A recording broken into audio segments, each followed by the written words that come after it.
in honor of October. It's Jason Voorhees.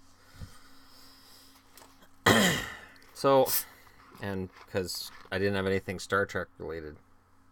I know, it's criminal. I consider myself more of a Star Wars fan in terms of the movies, and yet in terms of lore and storyline and all of the great things that can be taught, I consider Star Trek to be above Star Wars. So, I watched the new Star Trek Discovery. I watched it today. I know it's a week late, but I watched both episodes. And on a score of 1 to 10, I'd give it a 6. So, here's what I always loved about Star Trek. My favorite episode of Star Trek is Yesterday's Enterprise.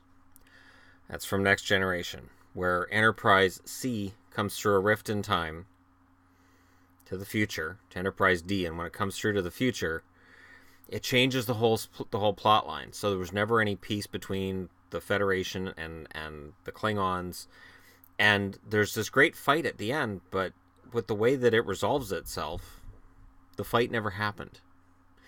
And that's part of the genius of Next Generation, is that there's actually very little fighting. That if, as a fan of the show, I mean, we love the battle scenes and all that, prepare for ramming speed in the movies, for instance, when the movies abandoned what made the series great. And then you wonder why the movies didn't go very far. See, Next Generation was all about exploration. And it got away from all the war stuff that the original Star Trek series kind of got into. But it didn't have the budget for it. And then the original movies, let's see, motion picture is very 2001.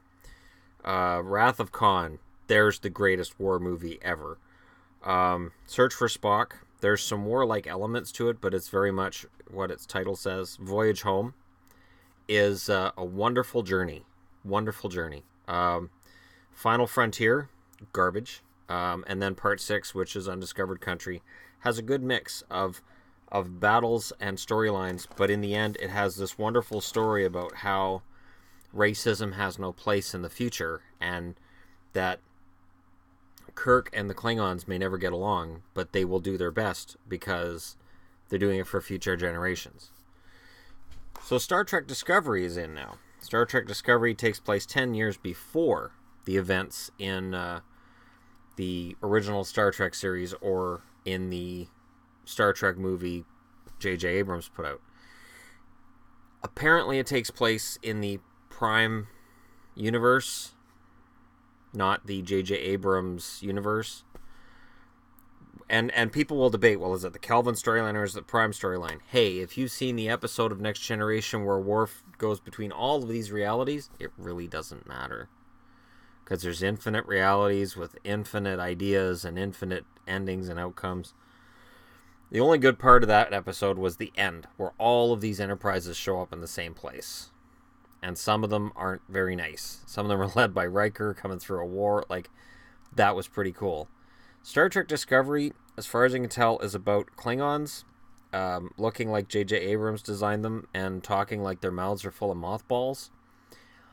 I had a hard time understanding the leader of this, to Ver whatever, it doesn't matter. Really doesn't matter. He's not an important character. And here's what drives me nuts. So part of what I liked with Next Generation is they gave each Klingon different characteristics. So whether you're looking at Duras on the screen, or you're looking at Gowron on the screen, or you're looking at Worf or Worf's brother, there was a whole different demeanor and a whole different personality. Gowron was a warrior, but he had his emotional side, and he understood, and he liked Worf. The Duras family, dirty, nasty, horrible, terrible people. And of course there's the two sisters whose names escape me at this point. Both hot without the makeup, not hot with the makeup. And then, there's the Kahless legend and all that. Well, the Kahless legend's mentioned in this, but all of the Klingons look and sound exactly the same. Their makeup is exactly the same. There's no discernible difference other than one of them is white, and they talk about how even though he's white, he has a right to exist, and it's not his fault he's white. And it's like, okay, so we're really heavy-handed with the racism. You've got an Asian captain and a black first officer, and they're both women, and there's some of that in this. I'm not going to deny that that's part of it. That there's a very strong undercurrent in this of, okay, well, we've got to try to hit all the marks. The only thing that was missing from this was some kind of a gay character arc to it, but we're young in the series. I don't have a problem with a woman as captain. Never have. Voyager wasn't ruined by Captain Janeway. It was Janeway. It was ruined because it just wasn't very good. I'm a big proponent of women having powerful roles in the Star Trek universe. Not a problem, none at all. And I like the J.J. Abrams movies a lot. Into Darkness is stupid, admittedly. From Beyond was fantastic, but that's where the problem comes in. So Star Trek Discovery comes in, and it's the first episode is kind of slow and kind of sets everything up, and you've got to get used to the fact that Sarek isn't Sarek. Sarek's in this, the father of Spock. I don't like him. I don't. As soon as he starts talking, I'm like, okay, I know who the actor is. I like the actor. He's been in Gotham. You may have seen him in Orphan Black. He's a great actor. It's not his fault. He was in Tron Legacy. But I don't like him as Sarek. Straight up, I don't like him as Sarek. And I don't like the main character. I think she's preachy and over the top, and the whole, she was raised as a Vulcan even though she's human, so she's suppressing her emotions. I'm like, oh, not this crap again. Oh, no. Especially since it predates Star Trek. It predates the original series. It predates Kirk. It's and I can't wait for that cameo of some little kid bumping into her somewhere, and she's like, hey, watch where you're going. He's like, you watch where you're going. I'm James Tiberius Kirk. I'm going to be something someday. I'm enterprising. And then, do. Oh, sorry. Wrong anthem. Do. Yeah, he's Superman now. That'd be interesting. Anyways, I digress. For me, I'll give this series a shot, but it really has to get out of the we're going to fighty. Everybody's going to fight. And the excuse for firing on the Klingons first, I'm like, no. There were 3 or 4 things that happened in the 2 episodes that I said, no. Absolutely not, no. All Klingons respect is fighting. No. Whoever wrote that didn't understand the Klingon Empire, didn't understand the Klingons.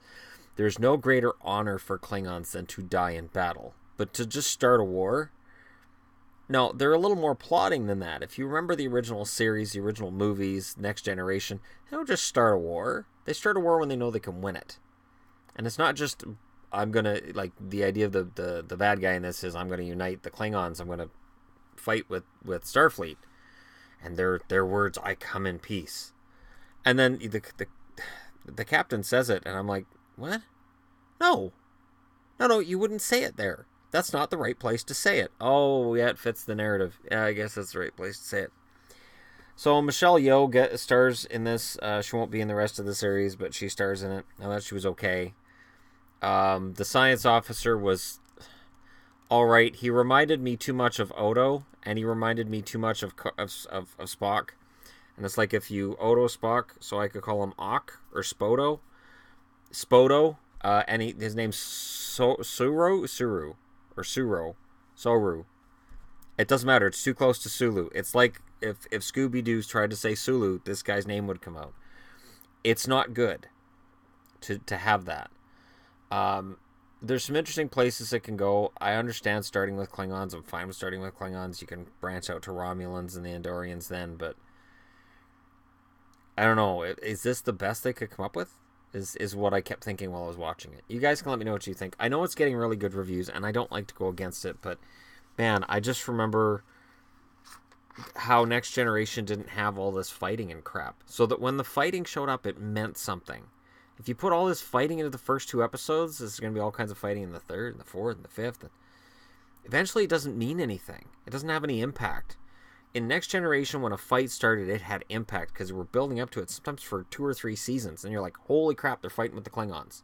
And then during a battle, the shooting would stop and some kind of a peace negotiation would break out or some kind of a change in fight, or they'd realize they were supposed to be fighting the Romulans, or, The one thing I did like is that this is the start of cloaking. This is how the Klingons learned how to cloak their ships, is in this episode. The fact that she didn't try to steal the cloaking device, sad, amateurish. Kirk would have stole that cloaking device first off. Damn it, I must have what they have. I'm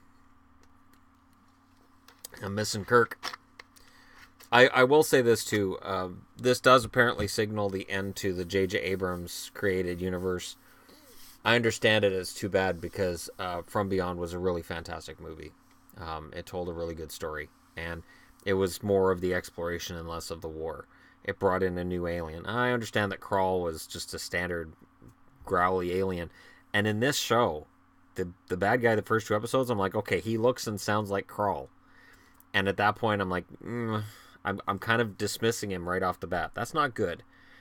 I remember Klingon High Council members in Next Generation being a little more regal and a little more important and a little more thoughtful, even if their thoughts were just of what will help the Klingon Empire. I really can't see Gowron. I can't even see Duras coming into this situation saying, "Oh yeah, no, we should just fight here." No. So we'll see where it goes from here. Let me know your thoughts in the comment section below. Hit like and subscribe if you're browsing your way through. And again, this is just one man's opinion. Other people may love this show. It may be fantastic. It may be on their list of greatest shows ever. It's just right now I'm in between. Like I said, I give it a 6 out of 10, but we'll see where it goes. I'm cautiously optimistic that it goes somewhere because remember, Encounter at Farpoint, the first episode of Star Trek Next Generation, was awful. There was no fighting in it, but it was awful. And there was no indication that Q would become a beloved archenemy. And Q, honestly, was fantastic. So, again, a bad start doesn't necessarily mean a bad ending for a show. I don't know about doing something that's 10 years before the original series, but they may know better than I do. We'll see if they do know better than I do in the coming weeks. Let me know your thoughts. Thanks for watching. I'll talk to you again soon.